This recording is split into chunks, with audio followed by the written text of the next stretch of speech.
Êtes-vous prêts pour la parole ce matin?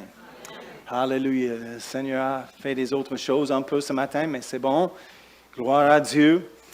Juste, la semaine passée, on a parlé au sujet. Retournez là, Jean 10. On va commencer là, mais on va regarder les autres choses. Jean 10, verset 10. Oh. Priez avec moi ce matin et que Dieu peut dire toutes les choses qu'il veut dire. D'accord? Croyez-vous? Parce que je ne peux dire beaucoup de choses. Vous me connaissez.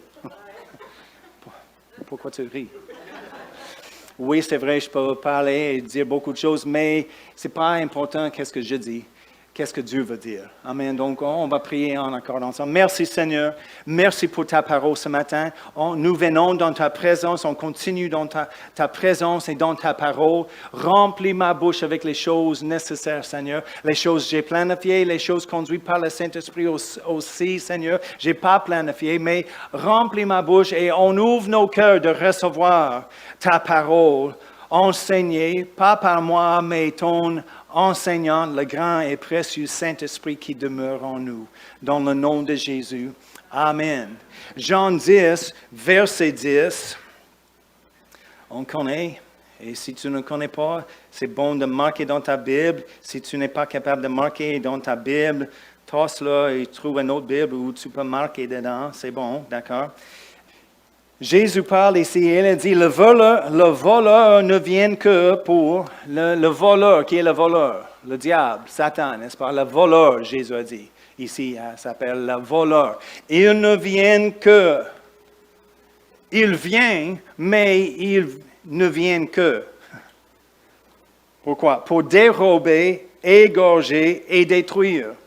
Donc, c'est facile. Quand on voit une circonstance dans la vie qui égorge, qui détruit, qui dérobe, on connaît, on ne demande pas, on ne sait pas si c'est Dieu, il fait les choses. Des fois, il donne, des fois, il vole. Non, ce n'est pas le caractère de Dieu. Oui, mais c'est biblique, pasteur, c'est un verset dans la Bible. Oui, et Job l'a dit. Et Job n'avait pas la révélation qu'on a aujourd'hui. OK? Mais on comprend, et même Dieu dit, il n'a dit jamais rien de mauvais avec sa bouche. Mais il dit plusieurs choses. On ne croit pas aujourd'hui, mais il n'avait pas la révélation. On comprend. Jésus parle ici et il a dit, l'ennemi, le voleur ne vient que pour dérober, égorger et détruire. Mais moi, je suis venu. Pas point final, OK? Je suis venu, pourquoi Jésus? Afin que les brebis, combien de brebis ici ce matin? OK, bon. Que les brebis aient la vie. Et encore, c'est pas la fin. C'est assez pour cela. Mais il dit, et qu'elle ait même avec abondance. Avec abondance. Une vie abondante. L'abondance de vie. La vie, le mot là pour vie est Zoé. Ce n'est pas juste la vie éternelle. On pense la vie éternelle comme la vie qui dure à jamais avec Dieu. Oui, éternel, on pense à ça. Mais ce n'est pas la définition de Zoé, la vie et la qualité de la vie de Dieu. On a reçu la même qualité, la vie de Dieu en Jésus-Christ et maintenant en nous. Amen. C'est la bonne nouvelle, OK? Et il dit pas juste simplement ça, la vie, mais la vie en abondance. Et on a regardé la semaine passée le mot pour abondance. Il y a plusieurs choses, on ne prend pas le temps pour lire tout encore, mais un des mots, si tu recherches dans les concordances, Thayers, Strongs, une des choses dit excessive. Une vie excessive. Mais nous sommes avertis en tout temps, attention les excès. Jésus dit, je suis venu pour donner les brebis la vie excessive. On veut avoir la vie excessive, mais pas en erreur. Il y a une différence entre excès et erreur. On ne veut pas l'erreur, on veut l'excès. Oh non. Pasteur, nous ne sommes pas une église de prospérité. Souvent, j'entends la question, les personnes arrivent au visite. Est-ce que c'est une église de prospérité? C'est pas une église de pauvreté. Est-ce que c'est l'église, tu cherches une église de pauvreté? Mais je comprends la question. Non, je ne dis pas ça. Mais je comprends la question. Est-ce qu'il y a les excès? Pas assez. Pas assez. C'est intéressant. Et ce matin, ce n'est pas quelque chose on parle souvent, mais ce matin, je veux parler de changer nos pensées. Parce que la Bible dit en Proverbe, il dit, un homme devient comme la pensée de son âme. Et on ne surpasse jamais. Gilles, c'est un peu frileux ce matin. Et on jamais passe les pensées dans notre âme. Les choses, la vision dans l'intérieur. Souvent, Dieu essaie de faire les choses plus grandes, plus supérieures, mais on réduit les choses de Dieu à notre niveau qu'on voit dans l'intérieur. Parce que des fois, comme je pense de ma mère n'était jamais capable de recevoir le baptême du Saint-Esprit parce que malgré tout, elle pensait, pour quelque raison, elle n'était pas digne. J'ai expliqué, j'ai donné les versets. Oh non, elle a refusé d'accepter parce qu'elle était enceinte de Dieu. Je ne peux pas même imaginer qu'est-ce que ma mère a fait pour elle de penser qu'elle n'était pas digne de recevoir le baptême du Saint-Esprit. Mais elle a baissé les choses de Dieu, la volonté de Dieu, elle a éliminé parce qu'elle a pensé je ne suis pas digne. Est-ce que c'est commun? Oh oui. En tout le temps, dans le cadre de Christ, les personnes qui ne sont pas capables de recevoir parce que j'ai un passé. Oui, le passé est passé. Je suis un nouveau nom écrit dans le ciel. C'est le mien. Daniel ancien, il n'existe plus. L'ennemi arrive à la porte avec un collier de maladie, un collier de péché, un collier des autres choses pour Daniel. C'est pour qui? C'est pour Daniel Kou. Lequel? Non, c'est pas moi. Désolé pour vous informer, mais il est décédé. Oh, OK. Oui, donc ne laisse pas la coller ici, parce que c'est quelqu'un d'autre qui habite dans la maison maintenant. Une nouvelle création, remplie, transformée, transférée d'un royaume où les colis sont acceptables. Maintenant, je suis dans le royaume de Dieu. Il a une autre sorte de colis pour moi, une table préparée devant moi, dans la présence de mes ennemis. Mais c'est aucun effet. Il peut me regarder, mange tout le bienfait de Dieu, la bonté de Dieu. Et il n'a aucune permission, aucun droit, aucun pouvoir d'arriver à la table ou pour m'arrêter. Tournez à Colossiens. Seigneur, tu interromps ma prédication. Colossiens 2.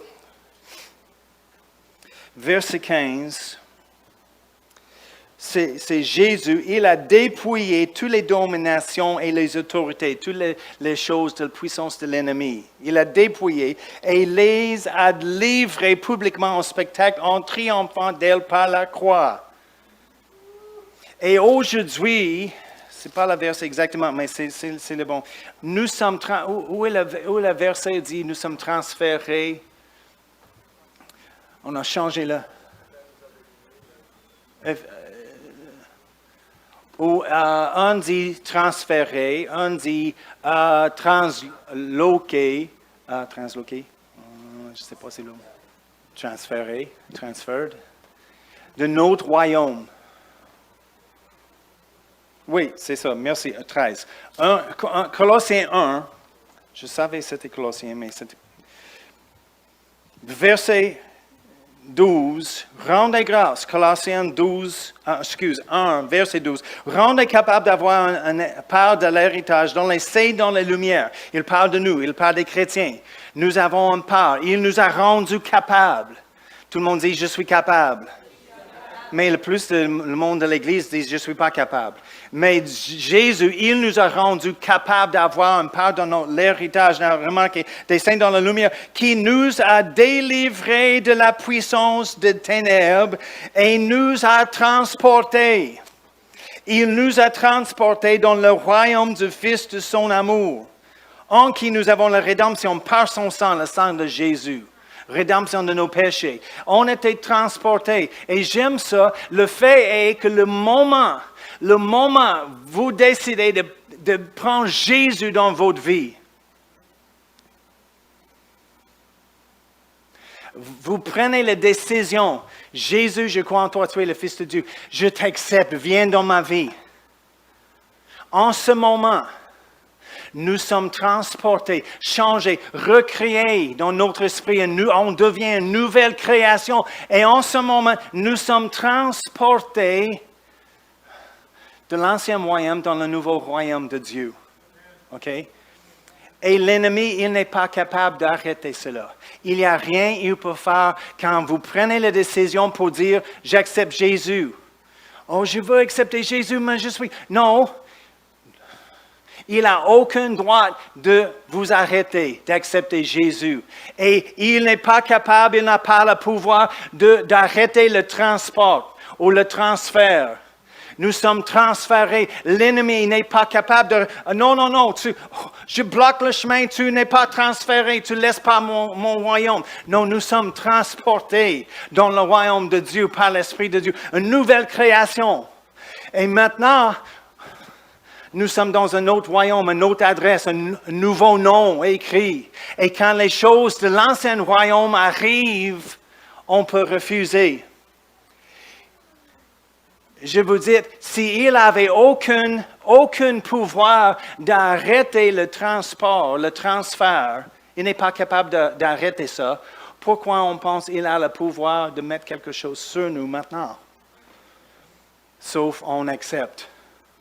C'est pourquoi Paul a dit, on a besoin de renouveler notre intelligence. Ce matin, je veux parler au sujet les bénédictions de Dieu. Et oui, la prospérité, parce que pour quelques raisons, on arrive à l'Église et on enlève notre cerveau, on en met sur la tablette à l'extérieur. Et on dit dans l'Église, on ne connaît pas les meilleures choses pour nous. On ne sait pas c'est quoi les bonnes choses pour nous vraiment. Si vous ne connaissez pas si le cancer est bon ou mal, demandez vos voisins. OK? Ils vont vous aider. Tu comprends? Des fois, on pense, oh, Dieu comprend plus que moi, et des fois, il fait les mauvaises choses. Non, il n'a jamais fait les mauvaises choses parce qu'il est le bon Dieu. On a chanté, le bon Dieu. Mais c'est le même pour la prospérité. On pense, et j'ai entendu des chrétiens, un chrétien avec les moyens, il a dit, je crois vraiment Dieu a un plan pour tout le monde. Pour certains d'être riches, certains d'être pauvres. C'est facile pour lui à dire parce qu'il avait une belle maison, plus qu'une voiture, un bon salaire, tout est beau. Cette semaine, j'avais le privilège d'enseigner à Rhema Haïti par Zoom, et le sujet était la prospérité biblique. Je dis, wow, c'est quelque chose. Haïti a la signification, ou le titre, on peut dire, malheureusement, de le pays le plus pauvre dans le monde. Je ne sais pas si c'est toujours la chose, mais dans le passé, c'était, Haïti est comme ça. Et j'ai pensé, Seigneur, j'ai pensé que je vais enseigner une autre chose, mais la prospérité était dans mon cœur. Et plusieurs autour du monde disent, le message de prospérité, c'est un message évangile américain. Mais je ne m'intéresse pas dans qu'est-ce que les Américains disent. Qu'est-ce que la Bible dit? La tradition dit que Jésus était pauvre. Mais j'ai donné 14 raisons que la Bible dit que Jésus n'était pas pauvre. Mais parce qu'il a dit qu'il n'avait aucune place pour sa tête. Oui, il y a une raison, il a dit ça. Mais ce n'était pas à cause de la pauvreté. Il était né dans un mangeoire, pas parce qu'à cause de la pauvreté. Ses parents, ils avaient l'argent parce qu'il a cherché un hôtel. Comment il va payer? On va juste demander, donne-nous l'argent. Non, ils avaient l'argent pour payer pour un hôtel, c'est indiqué. Ils avaient l'argent pour faire le voyage, pour chercher un hôtel. Ils étaient là pourquoi? Pour payer les taxes. Ils avaient l'argent pour payer leurs taxes. On a plusieurs chrétiens qui trichent sur leurs taxes parce que, j'ai pas assez pour payer, on va faire les mensonges. Non, Dieu est capable de faire plus. Et il n'y a pas un manque de l'argent dans le monde. En fait, je vais donner juste quelques faits. Vous connaissez, il y a les milliardaires. Oh Seigneur, c'est correct si on reste jusqu'à 1h30 ça, aujourd'hui. C'est combien? C'est en milliards. On a regardé ça avant, mais si vous n'êtes pas ici, écoute, les millions, c'est une chose, mais milliards, on ne comprend pas ça. Pas vraiment. Ça, c'est beaucoup. Non, c'est beaucoup plus loin que beaucoup. Si quelqu'un vous donne milliard, juste un milliard, M. Arnault, le Français, il est le plus riche dans le monde aujourd'hui. Il a 109 milliards. 109 milliards. Donc, on va regarder combien c'est juste 1 milliard. 1 milliard, si on va donner Isabelle 1 milliard de dollars et vous avez besoin de dépenser, aujourd'hui, 5 000 dollars par jour. Ça prend combien de temps pour dépenser tout 1 milliard? 5 000, combien de vous dépensez 5 000 par jour? Je ne sais pas, peut-être il y a quelqu'un ici. Avec les mauvais règlements de finances, peut-être, non, on ne fait pas ça, on a la sagesse. Mais en même temps, pour dépenser tout le milliard, 5 000 par jour, c'est extrême, n'est-ce pas? Ça prend 500 ans.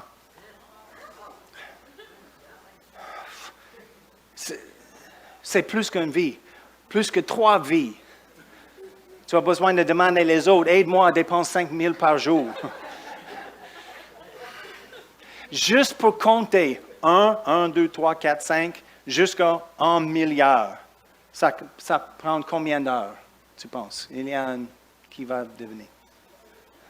Et si on peut prendre 3 secondes pour chaque chiffre, parce qu'une fois on arrive 2 668 231, 2060, 2232, ça prend un peu. Mais si on peut réduire 3 secondes moyenne pour chaque chiffre, juste pour compter 1, aujourd'hui on commence, 1 à milliard, ça prend 95 ans.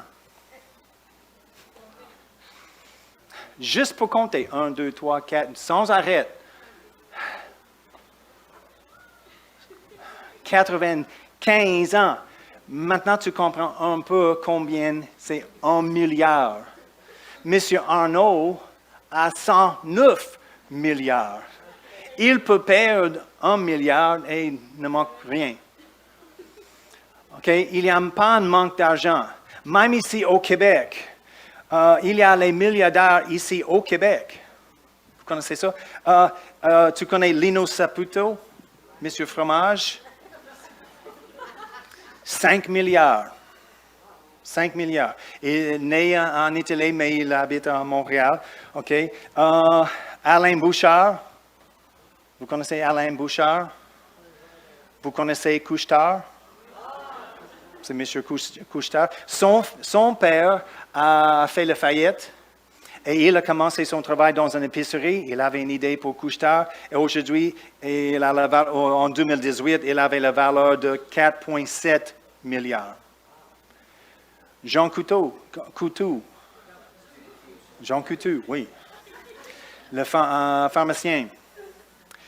Il est toujours vivant, 96 ans aujourd'hui, et dans les années passées, il a 2,4 milliards.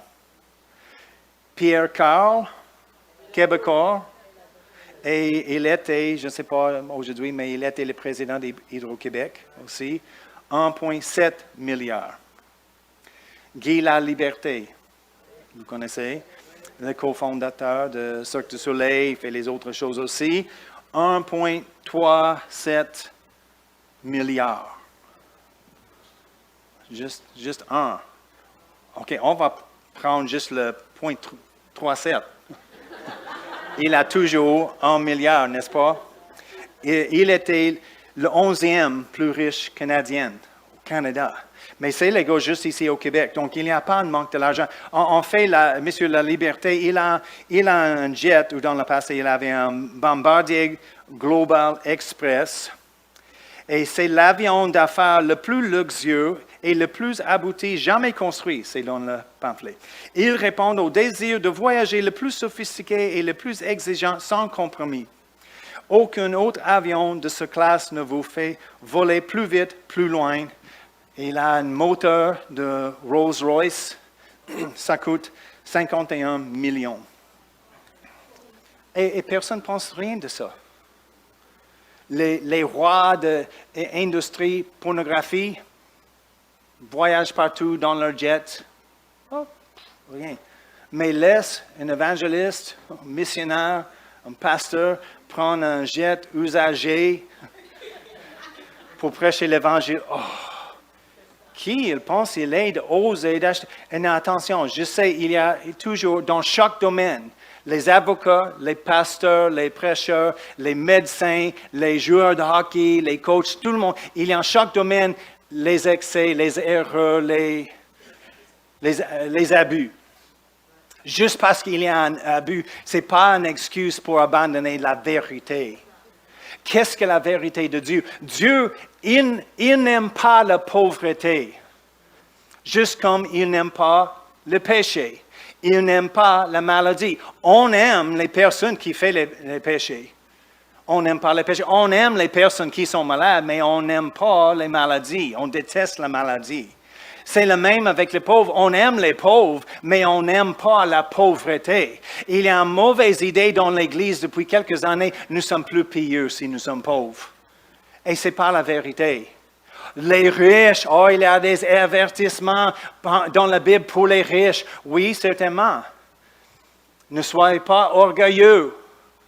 Les riches, oui. On a l'attitude parce qu'on voit.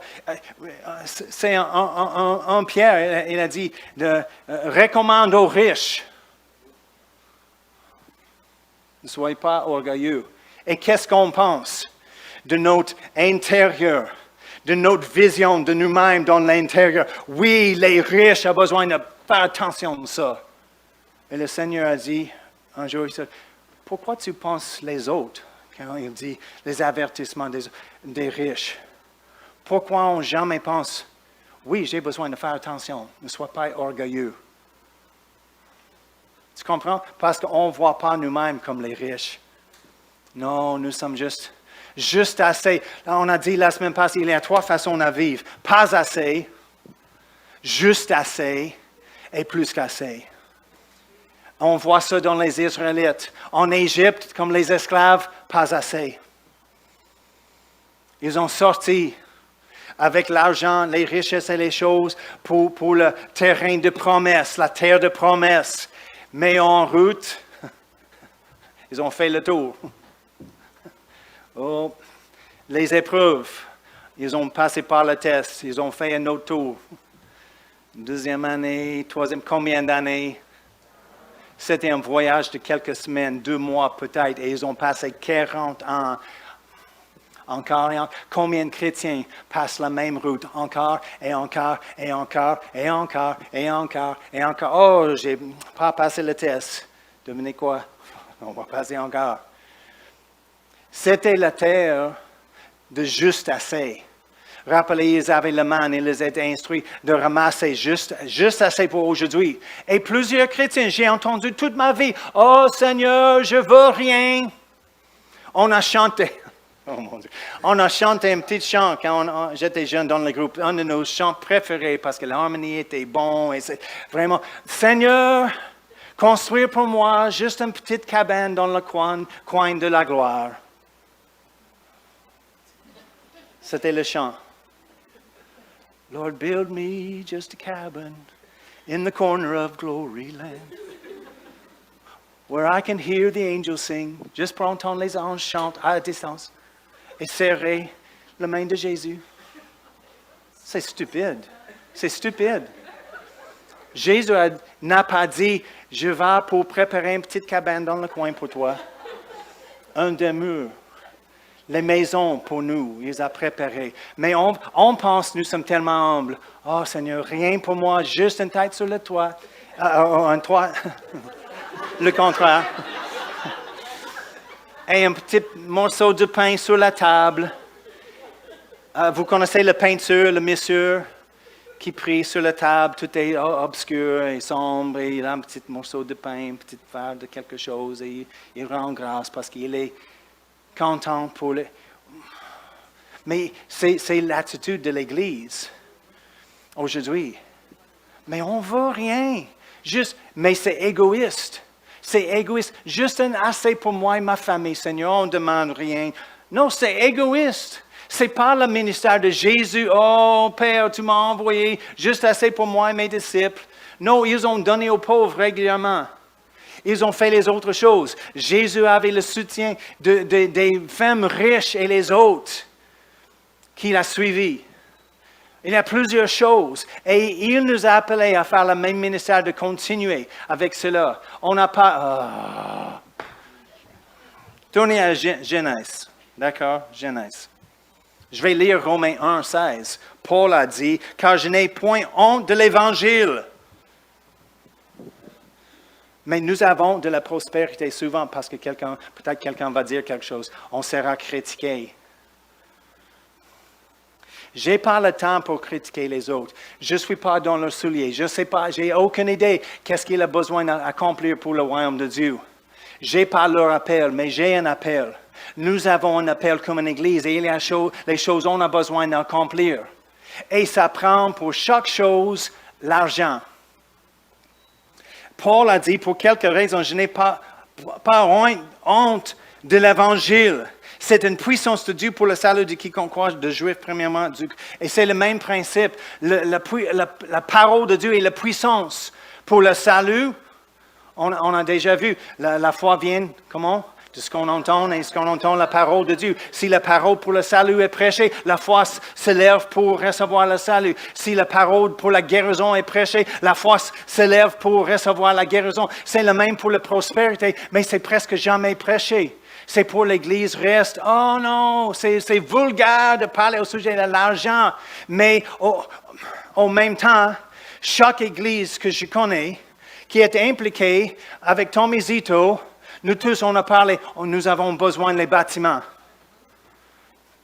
Quelqu'un dit pour un projet ici dans les années passées, oh, on a besoin de prier pour un millionnaire. Non, on a besoin de demander les bénédictions de Dieu, pas pour nous-mêmes, pas pour ramasser les choses. Hey, regarde ma remise, attention quand j'ouvre la porte, il va tomber sur toi. C'est plein des choses. Non. Il y a beaucoup de choses à faire. Même si, j'ai parlé de notre ami John Smithwick, il fait les croisades autour du monde, dans les grandes villes, dans plusieurs pays, les grandes croisades. Il a dit dans les années passées, ça prend environ $10,000 chacun, US. C'était il y a 15 ans. Aujourd'hui, je pensais environ 20 000 Canadiens, un peu plus. 10 000, si on dit, OK, nous avons les projets. Si on dit, OK, hey John, on va payer pour un croisade par mois cette année. 12 par 10, $120. C'est rien. Oui, $120,000. Et c'est rien. Il y a des personnes riches et des fois les compagnies, et ce n'est pas ma suggestion est pour nous de recevoir la bénédiction de Dieu pour accomplir le plan de Dieu. Parce que notre plan, notre appel, malgré notre appel, c'est connecté avec le niveau de prospérité qu'on reçoit. On arrive au ciel et Dieu dit, pourquoi tu n'as pas accompli mon plan? Oh Seigneur, c'était trop cher. Ce n'est pas une excuse. J'ai manqué l'argent, Seigneur. Où est l'argent? J'ai pas l'argent. On va diminuer le plan de Dieu. On va diminuer la vision de Dieu parce que, non, on ne demande pas combien ça coûte. En premier, on demande c'est quoi le plan de Dieu? C'est quoi ta volonté? Et après, c'est notre responsabilité de ramasser l'argent par la foi. de recevoir sa provision par la foi, juste comme on reçoit la liberté du péché, la liberté de chaque maladie, la liberté de la pauvreté.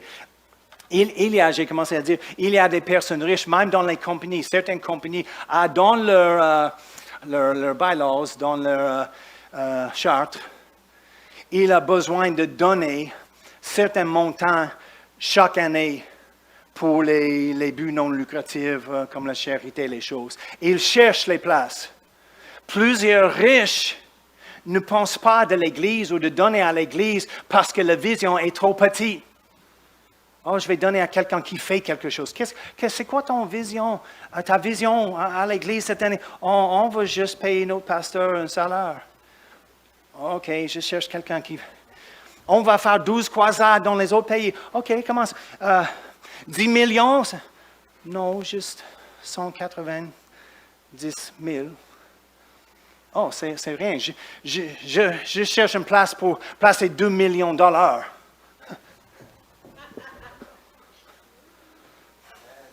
Qu'est-ce qu'on fait?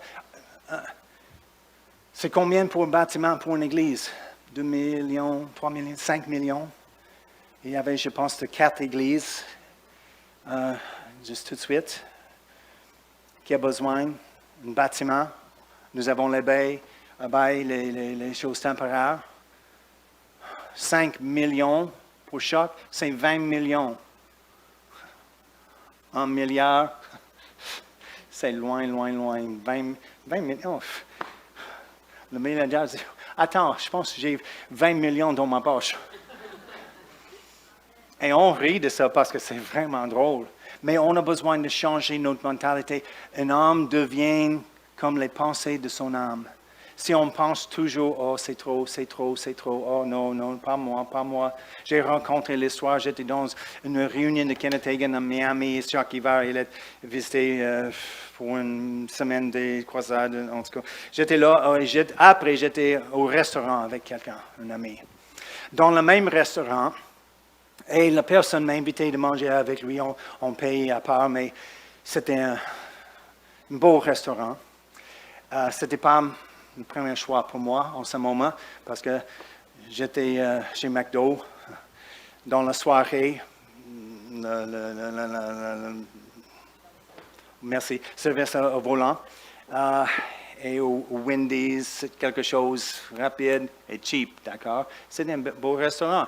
Dans le restaurant, à notre table, il y a un groupe, les évangélistes, les 3 personnes, de madame et un monsieur. Cindy et moi, on a travaillé pour eux pendant nos jours à l'école biblique. Ils voyagent, ils chantent en français aussi. Il y a 2 pasteurs avec eux à la table. On a 6-7 personnes à la table. Ils ont mangé et terminé avant nous, et la madame, le chef de le petit groupe, a arrêté chez mon table, et elle a dit, « Hey, quelqu'un a payé pour tout le repas, pour tout le monde qui était là, les pasteurs et nous, tout le monde. C'était toi qui as payé pour ça? » J'ai dit, « Quoi? » Ah non, ce n'était pas moi. Elle m'a regardé. « Tu trouves c'est drôle? » J'ai dit oui, parce que j'ai juste assez pour payer pour le mien. Elle dit, tu ne crois pas dans la prospérité, n'est-ce pas? J'ai dit, oh oui. D'accord, c'est pas drôle. Tu es capable de payer pour ça? Elle a dit, la prochaine fois, nous sommes dans un restaurant ensemble, tu vas payer pour mon repas. J'ai dit, d'accord. Mais j'ai appris quelque chose. J'avais aucune vision dans l'intérieur de moi pour plus. J'ai trouvé tellement drôle que je vais payer le repas pour 6 personnes au restaurant. Mais c'était mon niveau à ce moment. Où est le vôtre? Nous tous, nous avons un chiffre qui nous étouffe. C'est 500, 1000. 5 000, 50 000, on peut continuer. Et tout le monde va, hey, $100, $1000, 100 000, millions, c'est tout pareil pour moi parce que j'ai rien. Mais la bonne nouvelle, on peut monter au prochain niveau. Je vais lire juste rapidement, parce que je sais c'est le temps, juste quelques versets que Jésus a dit à propos de la pauvreté. et on voit l'attitude de Dieu, juste pour éradiquer l'idée dans nos pensées que Dieu aime la pauvreté. C'est bon avec Dieu. En Proverbe 10, verset 15, il dit, « La fortune est pour le riche une ville forte. La ruine des misérables, c'est leur pauvreté. » Dieu dit, c'est une ruine. C'est Proverbe 10, verset 15. Psaume 113, versets 7 et 8. Oh, j'aime, c'est un de mes préférés. Psaume 113, il dit, « De la poussière, il retire le pauvre. » C'est le cœur de Dieu, l'attitude de Dieu. De la poussière, il retire le pauvre. Du fumier, il relève l'indigent. Pour les faire asseoir avec les grands. Qui est les grands? Les grands sont les personnes d'influence. Avec les grands de son peuple. C'est les bonnes nouvelles. C'est le cœur de Dieu pour relever les pauvres de leur pauvreté. De relever l'Église de notre pauvreté. Pour accomplir quelque chose. Ça mérite un peu. Parce que l'Église a une réputation comme ça. Oh, peux-tu faire, c'est pour l'Église, peux-tu faire quelque chose de gratuit parce qu'on n'a aucun moyen, nous sommes les pauvres, peux-tu faire quelque chose pour le cœur de Dieu, la volonté de Dieu est le contraire. Tu as besoin de quelque chose? Oh, on va donner de l'Église. Nous sommes bénis, nous sommes les préférés, les favorisés de Dieu. Il m'aime, on a la bonté de Dieu qui se manifeste dans ma vie. C'est pourquoi on fait les choses. Être béni pour bénir les autres.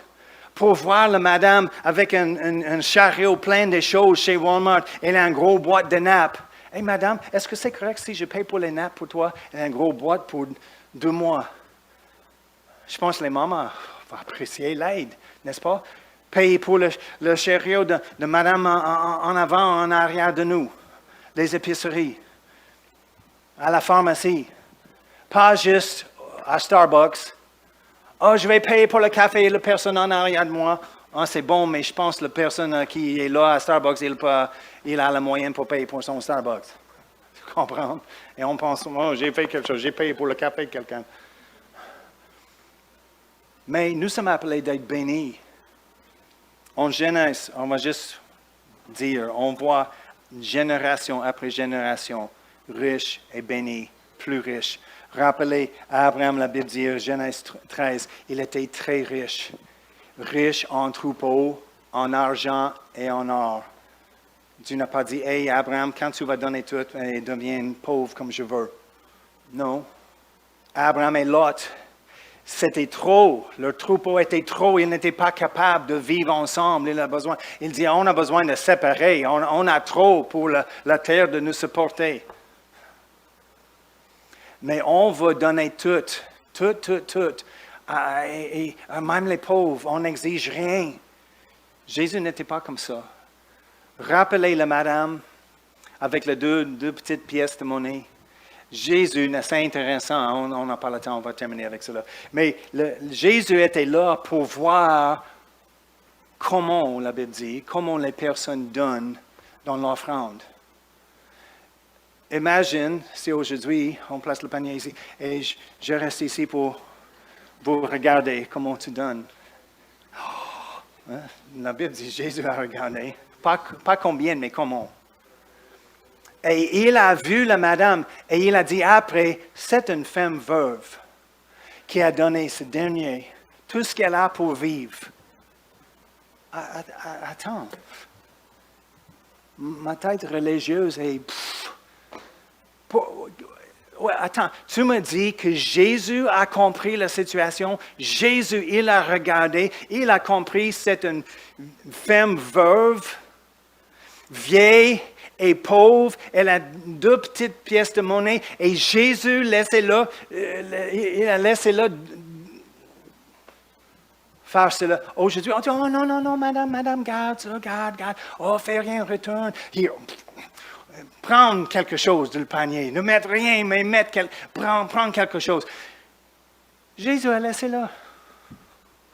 Son attitude. Oui, c'est bon, elle a donné plus que tout le monde. Jésus, où est la compassion pour les pauvres? Il comprit, c'est une madame avec une alliance avec Dieu, même si elle a donné le dernier, elle obéit, elle a semé une semence, il y a une récolte qui vient à elle si elle croit à la parole. C'est la même avec la madame avec le parfum, le riche. Elle a donné, quel gaspillage! Et tous les disciples, en crise. Et quelqu'un a dit, pourquoi ce n'était pas vendu? Qui l'a dit? Judas. Est-ce qu'on veut parler comme Judas? J'ai cité la Bible. Je vais citer Judas. Non, je veux citer Jésus. Il a dit, laissez-la. Elle a fait une bonne chose. Jésus n'avait aucun problème qu'elle a versé le parfum d'une valeur d'une année de salaire. Si on dit environ $30,000. Combien de vous a une boîte de parfum de $30,000? Jésus dit, c'est bon, laissez-la, elle a fait une bonne chose. Si elle a fait une bonne chose, si c'était bon pour elle de la faire, c'était bon pour elle de l'avoir chez elle. Parce que sans boîte, elle n'était pas capable de la faire. Tu comprends? Donc, pourquoi on laisse l'ennemi dire, non, rien. Non, Seigneur, rien pour moi. Donne les autres au travail la promotion. Je n'ai pas besoin de rien. Non, au travail, on dit, hey, où est la promotion pour moi? Tout le monde, il a reçu, elle a reçu, où est la mienne? Mais à l'église, on dit, non, Seigneur, rien pour moi. Si c'est vrai, appelle ton patron demain et dis, je n'ai pas besoin de salaire, garde-le, parce que j'ai dit à Dieu, je n'ai pas besoin de rien, donc garde mon salaire. Des bénévoles? Oui, exact. On a besoin simplement de changer notre mentalité, changer notre pensée, renouveler notre pensée. Et écoute, juste si vous êtes immigrant ici, ne pense pas, la chose la plus dangereuse est un peu de succès. J'ai rencontré les histoires avant, les personnes qui on gagne un peu de succès, on dit, wow, j'ai fait quelque chose, Dieu est fidèle et c'est bon, et on arrête. Des fois, juste dans l'immigration pour arriver au Canada, c'est une belle vie, c'est meilleur que la place où on a quitté. Et on pense, je suis déjà plus riche qu'avant, l'économie est différente, la maison est différente, tout est différent. C'est comme, wow. Mais n'arrête pas ici, parce qu'il y a plus à faire pour le royaume de Dieu. Amen. Prions ensemble ce matin. Merci Père, merci pour ta parole, merci pour la vérité concernant la provision surnaturelle que tu as planifiée pour nous, la prospérité. Sans erreur, Seigneur, aide-nous de garder le bon cœur, de te souvenir en tout le temps que c'est toi qui nous as donné le pouvoir de les acquérir. Que tu es glorifié et on peut appliquer nos biens, que tu es glorifié et le royaume de Dieu avance. Merci Seigneur, ouvre nos yeux pour avoir plus de révélations, pour avoir plus, afin qu'on puisse faire plus. Utilise-nous Seigneur. Nos mains sont ouvertes de recevoir plus pour s'aimer plus. Que tu es glorifié, Seigneur. On t'aime, Seigneur. Merci pour tous les changements que tu as faits dans nos vies. Sois glorifié dans nos vies, dans nos familles, dans notre Église et ici dans notre ville de Québec, où les personnes sont ouvertes et prêtes de recevoir leur salut. Dans le nom de Jésus, Amen et Amen. Alléluia. Que Dieu vous bénisse.